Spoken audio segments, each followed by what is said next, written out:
ভারতের উত্তরপ্রদেশের বান্দা জেলায় ৩৩ শিশুকে যৌন নির্যাতনের ঘটনায় এক দম্পতিকে মৃত্যুদণ্ড দেওয়ার রায় ঘোষণা করেছে আদালত। শিশুদের মধ্যে কয়েকজনের বয়স মাত্র ৩ বছর।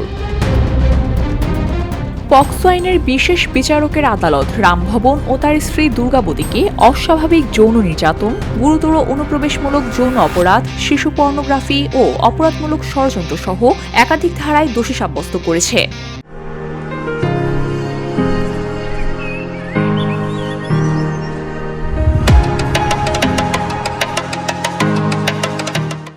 আদালত নির্দেশ দিয়েছে, বেঁচে থাকা প্রত্যেক ভুক্তভোগীকে সরকার ১০ লাখ রুপি করে ক্ষতিপূরণ দেবে।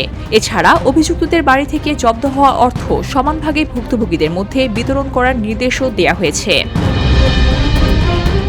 সিবিআই ২০২০ সালের অক্টোবর মাসে মামলাটি দায়ের করে। তদন্তে দেখা যায়, অভিযুক্তরা নৃশংসভাবে শিশুদের যৌন নির্যাতন করেছে এবং অনেক ভুক্তভোগী শারীরিক ও মানসিকভাবে ক্ষতিগ্রস্ত হয়েছেন।